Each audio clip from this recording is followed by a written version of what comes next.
ये दुनिया का सबसे कीमती खजाना, बचपन की यादें। इन यादों में खुशबू है आजादी की, सत्याग्रह की।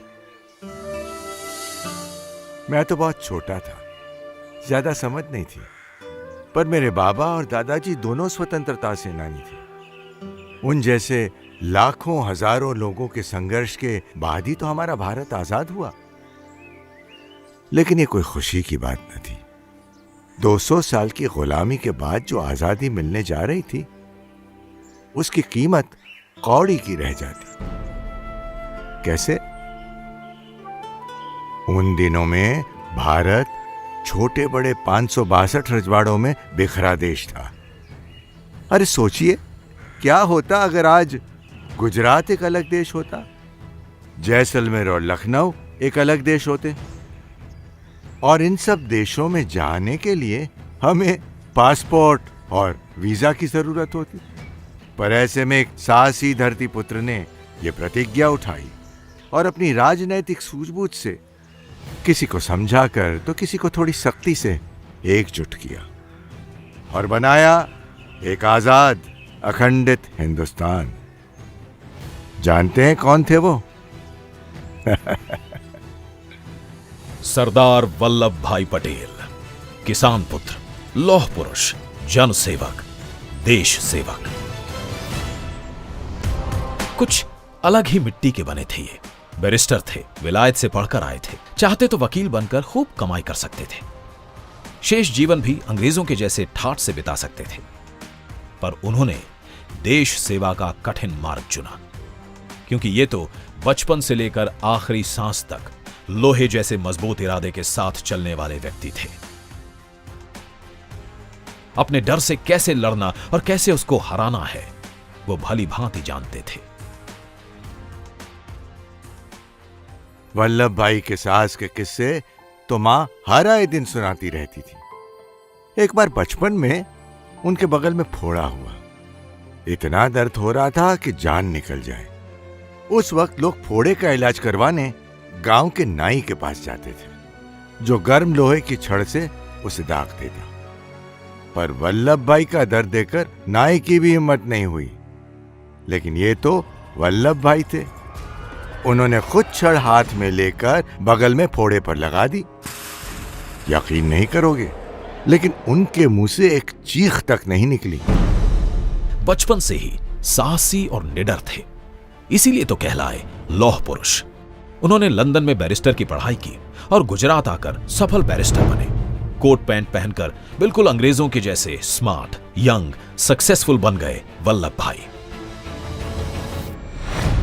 जब वे बोरसद में वकालत कर रहे थे, उस वक्त की बात है।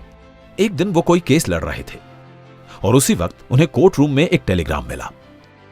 उन्होंने टेलीग्राम पढ़कर तुरंत ही जेब में डाल दिया और फिर से केस में जुट गए और अपने मुवक्किल को छुड़ाकर ही बाहर निकले। लोगों को तो बाद में पता चला कि उस टेलीग्राम में उनकी पत्नी की मृत्यु की खबर थी। फिर भी वो एक क्षण के लिए भी विचलित नहीं हुए। पूरी निष्ठा के साथ केस लड़े और जीते भी। ऐसे मजबूत थे लौह पुरुष सरदार वल्लभ भाई पटेल। 1913 में वल्लभ भाई ने अहमदाबाद में वकालत शुरू की, पर तब तक भारत की राजनीति या नेताओं से उनका कोई रिश्ता नहीं था। 1917 में वो गांधी जी के संपर्क में आए। फिर जैसे लोहा चुंबक के संपर्क में आते ही खिंचा चला जाता है, वैसे ही गांधी जी से मिलकर वल्लभ भाई को लगा वो भी सत्याग्रह से जुड़ने लगे हैं। फिर क्या था, वल्लभ भाई ने कोट पैंट छोड़ा और खादी को अपना लिया। 1924 से 1928 अहमदाबाद के मेयर के तौर पर भी उन्होंने निष्ठा के साथ सफलतापूर्वक अपनी जिम्मेदारी निभाई। 1928 जब गुजरात में किसानों की हालत दयनीय थी, फिर भी अंग्रेज सरकार उनसे ज्यादा लगान ले रही थी। उस समय बारडोली के 80,000 किसानों को साथ लेकर वल्लभ भाई ने सत्याग्रह किया, बारडोली सत्याग्रह, और हुंकार किया, मेरे किसान भाइयों बहनों, हम अंग्रेज हुकूमत के सामने नहीं झुकेंगे, टैक्स नहीं देंगे। टैक्स के विरोध में सत्याग्रह करेंगे। आखिरकार अंग्रेजों को झुकना पड़ा। सरदार पटेल के नेतृत्व ने किसानों को जीत दिलाई। यह था वो सत्याग्रह जिसके बाद बारडोली के किसानों ने वल्लभ भाई को सरदार का खिताब दिया और लोक नेता वल्लभ भाई पटेल बन गए सरदार वल्लभ भाई पटेल। सरदार पटेल ने खेड़ा सत्याग्रह, बोरसद सत्याग्रह, असहकार आंदोलन, झंडा सत्याग्रह, बारडोली सत्याग्रह, सविनय कानून भंग और हिंद छोड़ो आंदोलन में गांधी जी के सच्चे साथी बनकर हर एक सत्याग्रह में साथ दिया। 1929 में देश पूर्ण स्वराज की मांग करने लगा। अब ऐसा होने लगा कि सरदार घर कम और जेल ज्यादा रहते थे। 1942 में भारत छोड़ो आंदोलन दुनिया की सबसे बड़ी क्रांति बन चुका था और सरदार पटेल ने कह दिया, अब भारत किसी भी कीमत पर गुलामी बर्दाश्त नहीं करेगा। आखिरकार अंग्रेजी हुकूमत हारी और आजाद भारत के आसमान में भारत का झंडा फहराया। 15 अगस्त 1947 को 200 साल की लंबी गुलामी से भारत आजाद तो हुआ, पर एक दर्दनाक बंटवारे की कीमत पर बात यहां पर पूरी नहीं हुई।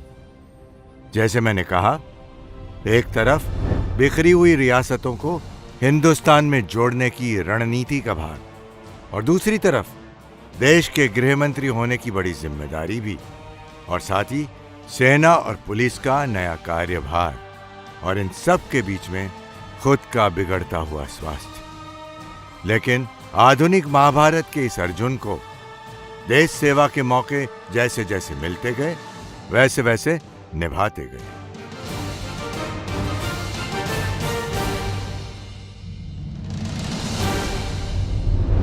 आज कोई कहे कि हमने पार्लियामेंट तो बनाई, आजादी पाली, लेकिन ये पार्लियामेंट तो बच्चा है और हम केवल परदेशियों की नकल करना नहीं चाहते हैं पार्लियामेंट।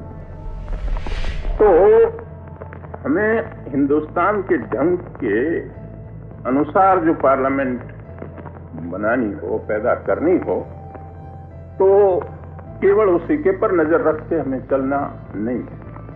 लेकिन मैं ये कहना चाहता कि कम से कम जब तक हिंदुस्तान मजबूत न हो, उनकी नसों में रुधिर बहने न लगे ठीक तरह से, तब तक हमें आपस में एक दूसरे के सामने मोर्चा बांधने से कोई फायदा नहीं होता। यदि हमें आर्थिक स्वतंत्रता चाहिए तो उसमें काफी कुर्बानी करनी पड़ेगी। जो कुर्बानी हमने आजादी पाने में की, उससे दूसरी प्रकार की, और उसमें काम भी दूसरी प्रकार से लेना पड़ेगा। सिर्फ गांधी जी ही नहीं, लेकिन खुद अंग्रेज भी मानते थे कि सरदार पटेल एक नेचुरल एडमिनिस्ट्रेटर हैं और उन्हें अनुभव की जरूरत भी नहीं है। भारत के संविधान निर्माण में भी उनकी खास भूमिका रही। साथ ही हम आजाद भारत में एडमिनिस्ट्रेटिव सर्विसेज में उनके योगदान को कैसे भूल सकते हैं। ये एडमिनिस्ट्रेटिव सर्विसेज भी सरदार साहब की ही तो देन है। तभी तो आज हम सरदार को आजाद भारत का father of Indian administrative services भी कह सकते हैं। उन्होंने बंटवारे के बाद भारत आए हुए निराश्रितों का पुनर्वास भी सुनिश्चित किया। और हां, भारतीय संस्कृति का प्रतीक सोमनाथ मंदिर मुगलों के साथ कई विदेशी हमलावरों द्वारा सदियों तक लुटता और टूटता रहा। लेकिन भारत आजाद होने के बाद सोमनाथ की स्थिति देख सरदार को बहुत दुख होता था। बस फिर क्या था, आजाद भारत के पहले गृह मंत्री सरदार वल्लभ भाई पटेल ने प्रण किया उसके जीर्णोद्धार का। और देखिए, आज सोमनाथ मंदिर का विजय ध्वज दुनिया भर में लहरा रहा है। उनकी दूरदृष्टि का नतीजा है कि आज का गुजरात हरियाली से लहलहा रहा है। सूखा कच्छ भी नर्मदा को छू रहा है। सरदार सरोवर बांध, जिसके कारण 10,000 से ज्यादा गांव, 150 से ज्यादा शहर और राज्य के 4 करोड़ लोगों तक कहीं पीने के लिए तो कहीं सिंचाई के लिए नर्मदा का पानी पहुंच रहा है। उसका सबसे पहला विचार भी रखा था सरदार साहब ने। देश को आजाद किया, एक किया, अखंडित किया, देश को सुशासन दिया, और ये सारे जरूरी कार्य पूरा करके देश को अपने पैरों पर खड़ा कर सरदार ने हमसे विदा ली।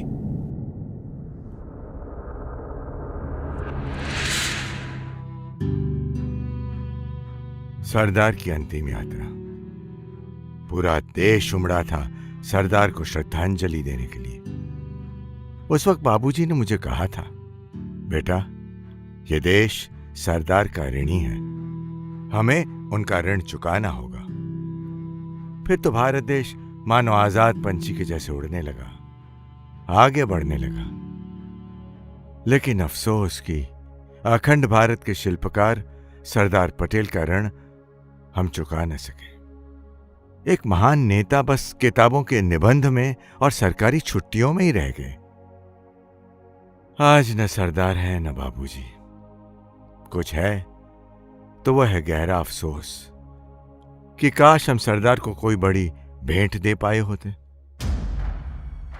ये तो सदनसीब से नरेंद्र भाई गुजरात के मुख्यमंत्री बने और उन्होंने विश्व में किसी लीडर को कभी न दी गई हो वैसी भव्य श्रद्धांजलि देने का संकल्प लिया। सरदार पटेल का विश्व का सबसे ऊंचा, सबसे भव्य और सबसे शानदार स्मारक बनाने का निर्णय। जितनी विराट सरदार की प्रतिभा, उतनी ही विराट उनकी प्रतिमा, स्टैच्यू ऑफ यूनिटी।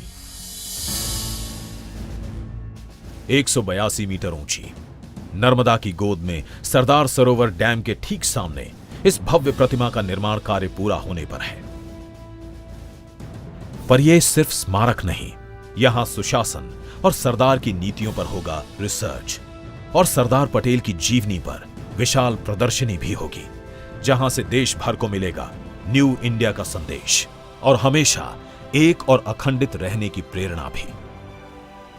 तैयार हो जाइए, गुजरात बनने वाला है देश भर और दुनिया भर के पर्यटकों के आकर्षण का केंद्र। गुजरात में बनने वाला है दुनिया का सबसे ऊंचा स्मारक। इस भव्य प्रतिमा को 31 अक्टूबर 2018 को सरदार साहब की जन्म जयंती के अवसर पर माननीय प्रधानमंत्री श्री नरेंद्र मोदी जी करेंगे देश को समर्पित।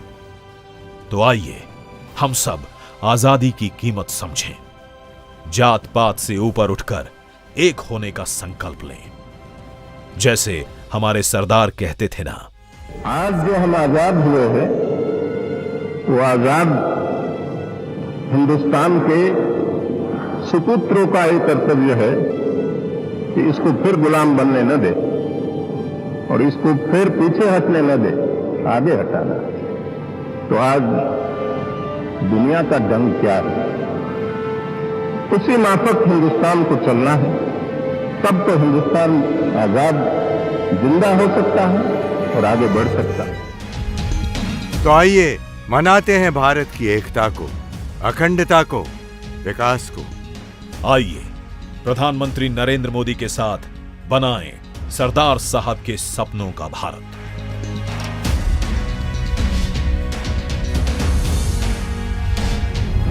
अखंड भारत के प्रणेता को राष्ट्र की सर्वश्रेष्ठ श्रद्धांजलि।